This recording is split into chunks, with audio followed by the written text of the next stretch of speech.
پترا اپنے حامی فوجیوں کے ساتھ بھاگ کر ملک شام کی سرحد کے پاس چلی گئی۔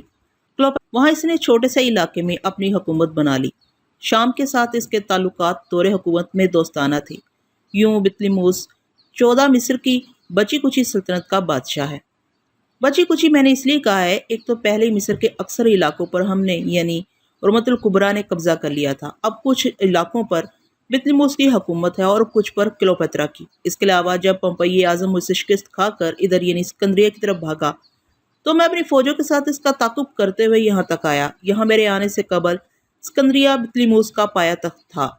چونکہ اسکندریہ ساحلی شہر ہے اور محل کی سیڑھیوں کے ساتھ کشتیاں اور جہاز لنگر انداز ہو سکتے ہیں، لہٰذا بطلیموس شاید شامی حکومت کی مدد سے کلیوپاترا کے حملے کے پیش نظر یہاں سے پورٹ سعید یعنی تھیبس کے نزدیک ایک قلعے پیلوشم میں منتقل ہو گیا اور یہاں صرف فوج کے چند دستے ہی رہ گئے ہیں۔ میں تو یہاں اس نیت سے آیا تھا کہ شاید پومپئی اعظم یہاں پناہ لینے کی غرض سے پہنچا ہوگا، لہٰذا میں نے یہاں یعنی اسکندریہ کے کھلے سمندر میں لشکر انداز ہو کر اپنے جاسوسوں کو پومپئی اعظم کی یہاں آمد کی خبر لینے کشتیوں کے ذریعے بھیجا۔ تو انہوں نے کچھ دنوں کے بعد واپس جا کر 2 خبریں دیں۔ پہلی یہ کہ بطلیموس اور اس کی فوج یہاں موجود نہیں، دوسری یہ کہ پومپئی اعظم بھی بطلیموس کو یہاں نہ پا کر پورٹ سعید کی طرف پناہ لینے کی غرض سے روانہ ہو گیا ہے۔ تو میں نے پومپئی اعظم کا تعاقب کرنے کی بجائے اسکندریہ پر قبضہ کرنا زیادہ بہتر جانا، لہٰذا دھاوا بول کر ہم نے یہاں قبضہ کر لیا۔ تو کیا بطلیموس اب یہاں اسکندریہ واپس لینے کے لیے یہاں بات چیت کرنے آیا ہے؟ شکنتلا نے سوال کیا تو سیزر ہنس پڑا اور طنزی انداز میں ہوں کہہ کر کہنے لگا، اس بزدل حکمران میں یہ جرأت کہاں؟ اسے تو ہم نے خود طلب کیا ہے۔ خود؟ کیوں؟ شکنتلا بڑا حیران ہوئی۔ اس لیے کہ ہم نے اسے خبردار کیا ہے کہ اپنی بہن کلیوپاترا سے صلح کر لو اور دونوں مل کر حکومت کرو، ورنہ ہم تمہارے لیے پورے ملک پر قبضہ کر لیں گے۔ تو پھر یہ کیا کہتا ہے؟ یہ بیچارہ تو کم سن بزدل سا لڑکا ہے۔ اس کا کہنا ہے کہ میں تو کلیوپاترا سے شادی کر کے مشترکہ طور پر حکومت کرنا چاہتا ہوں، مگر کلیوپاترا کسی طور پر نہ شادی کے لیے تیار ہوتی ہے نہ مشترکہ حکمران بننے کے لیے۔ ابھی شکنتلا اور سیزر باتیں کر ہی رہے تھے کہ ایک کنیز نے تیزی سے اندر آنے کی اجازت چاہی اور اندر آ کر کہنے لگی کہ ایک فوجی آفیسر فوراً باریابی کی اجازت چاہتا ہے۔ کنیز کی بات سن کر سیزر کے ماتھے پر سلوٹیں پڑ گئی۔ کیوں؟ اچھا خیر بھیجو۔ اس کے چند ہی لمحے میں ایک فوجی افسر گھبرایا ہوا اندر داخل ہوا اور کھٹاک سے سلامی دینے کے بعد کہنے لگا، حضور بطلیموس کی فوج نے محل کو چاروں طرف سے گھیرے میں لے لیا ہے۔ کیا؟ سیزر شکنتلا کو ہٹاتے ہوئے کھڑا ہو گیا اور پھر تیزی سے باہر نکلتا چلا گیا۔ شکنتلا نے یہ وقت ملکہ کلاڈیا کو بیدار کرنے کے لیے بہتر جانا۔ شکنتلا نے ملکہ کلاڈیا کو جگا کر بتایا کہ محل کو بطلیموس کی فوجوں نے گھیر لیا ہے، تو وہ قدرے پریشان ہو گئی۔ تھوڑی دیر گزرنے کے بعد سیزر لمبے لمبے ڈگ بھرتا وہ واپس آیا۔ اس کے ساتھ اس کا جرنیل اوکتے دین اور وزیر اعظم بروٹس بھی تھے۔ سب کے چہرے تفکرات کی لکیروں سے بھرے تھے۔ یہ تینوں کمرے میں اس وقت آئے جو ملکہ کلاڈیا کو کنیز غسل اور تبدیلی پوشاک کے لیے لے جا چکی تھی۔ یہ سب آمنے سامنے صوفوں پر بیٹھ گئے۔ شکنتلا کو بھی سیزر نے ایک صوفے پر بیٹھنے کا اشارہ کیا تو بروٹس اوکتے دین نے چونک کر شکنتلا کو دیکھا۔ بطلیموس کو بلاؤ، سیزر نے پرروب انداز میں حکم دیا۔ تھوڑی دیر میں مصر کا بادشاہ بطلیموس، جسے شکنتلا کل سے محل میں اپنے وزیر یوتھینوس کے ساتھ دیکھ رہی تھی، لرزتا کانپتا آگے آ گیا۔ یہ 14 سالہ لڑکا تھا جو کہ کلیوپاترا کا تختہ الٹ کر حکمران بنا تھا۔ اس وقت سیزر کی طلبی سے اس کے چہرے پر ہوائیاں اڑ رہی تھیں۔ بطلیموس، ہم نے تجھے اس لیے بلایا تھا کہ تیرے اور تیری بہن کلیوپاترا کے تنازع کا فیصلہ کرے، اور تجھے کہا تھا کہ ایک قاصد روانہ کرو جو کلیوپاترا کو یہ پیغام پہنچائے کہ یہاں اسکندریہ آ جائے، مگر وہ تو اپنے آپ کو زیادہ چالاک سمجھتا ہے۔ تو نے وہ قاصد کلیوپاترا کی جانب روانہ کرنے کی بجائے پورٹ سعید قلعہ پیلوشیم اپنی فوج کے سالار کی طرف روانہ کر دیا۔ سیزر کی بات سن کر شاہ مصر کمسن بطلیموس کا چہرہ زرد پڑ گیا۔ اس نے ایک نظر اپنے وزیر یوتھینوس کی طرف غصے سے دیکھا اور پھر سیزر کی طرف دیکھ کر تھر تھر کانپتے ہوئے کہنے لگا، دیوتاؤں کی قسم اے عظیم روم کے عظیم سیزر، میں نے اپنی فوج کو کوئی پیغام نہیں بھیجا، یہ کسی اور کا کام ہے۔ مجھے کچھ پتا نہیں، میری کیا جرأت کہ آپ جیسی عظیم طاقت کے خلاف کوئی قدم اٹھا سکوں۔ شکنتلا مصر کے بادشاہ کا یہ حال اور یہ رویہ دیکھ کر مسکرائے بغیر نہ رہ سکی۔ یہ تو نے اچھا نہیں کیا بطلیموس، یہ سچ ہے کہ اس وقت میرے پاس صرف 4000 فوج ہے اور تیری فوجوں کی تعداد 20,000 سے زیادہ ہے۔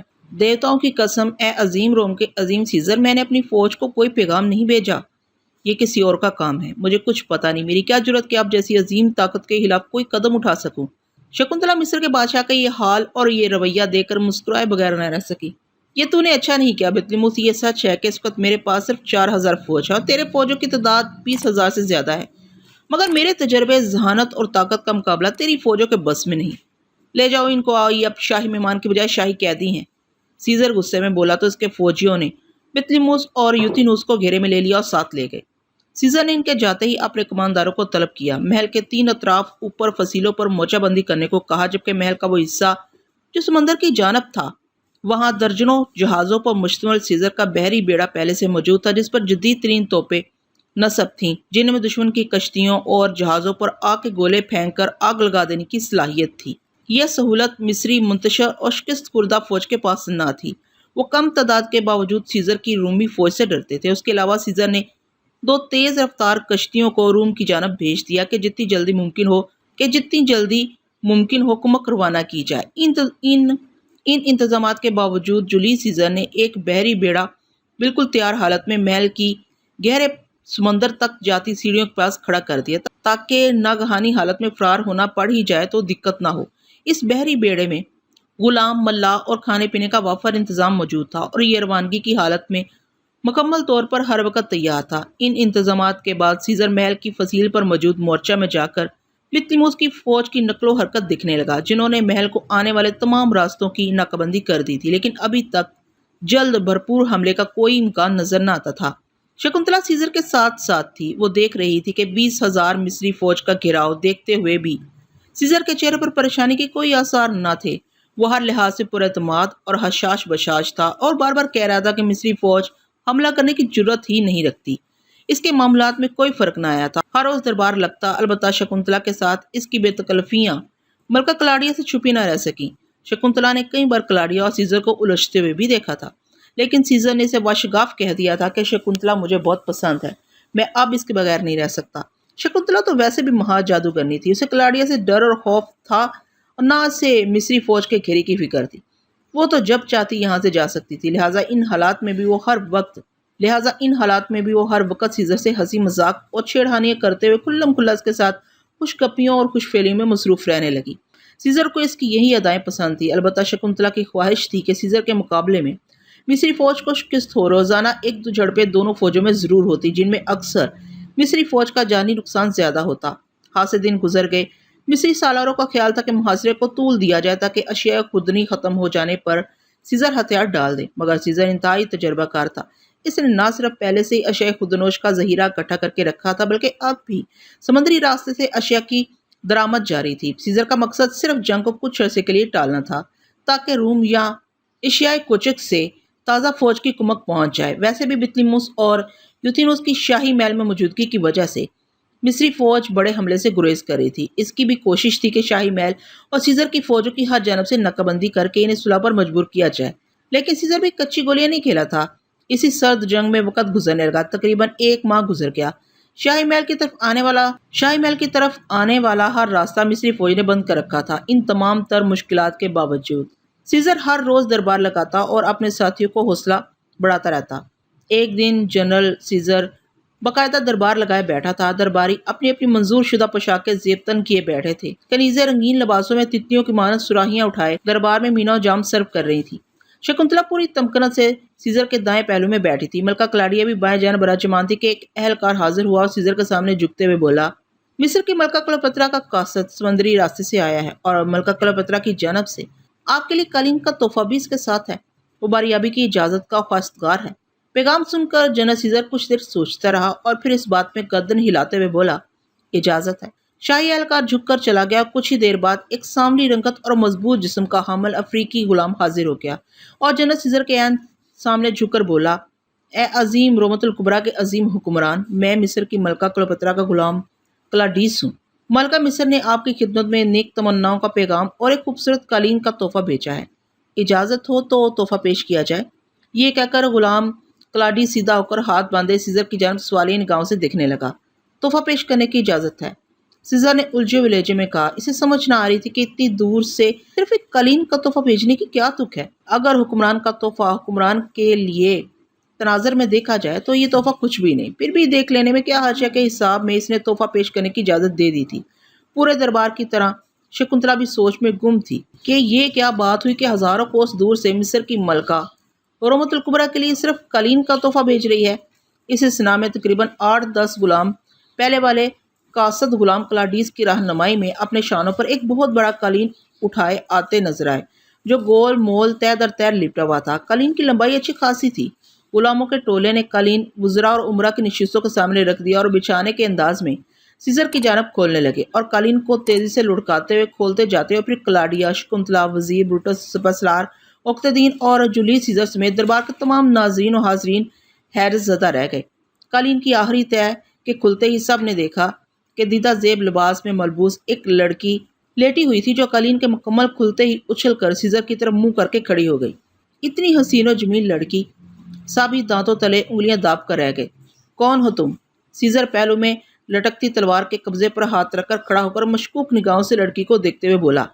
हिफाजती एहलकार भी सीजर के किसी इशारे के लिए इसकी तरफ इजाजत तलब नजरों से देखने लगे। लड़की को देखते ही सारे दरबार पर सख्ता सा तारी हो गया था। शकुंतला भी इस्तरारी तौर पर अपनी जगह से उठकर लड़की के करीब आ गई, जो नशीली मुस्कुराहट के साथ सीजर की तरफ देख रही थी। पहचानो तो जाने। लड़की के होंठ थरथराए तो फूल की पत्तियां गिरने लगी। आवाज जैसे नकरई घंटियां दूर किसी मंदिर में बज उठी हों। सीजर को जैसे सांप सूंघ गया। वो अपना सवाल खुद ही भूल गया।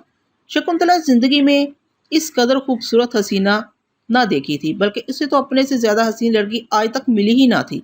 लेकिन ये कौन थी? असफरा या देवी, जिसका मरमरी वजूद सिर्फ कपड़ों के 2 टुकड़ों से ढका हुआ था।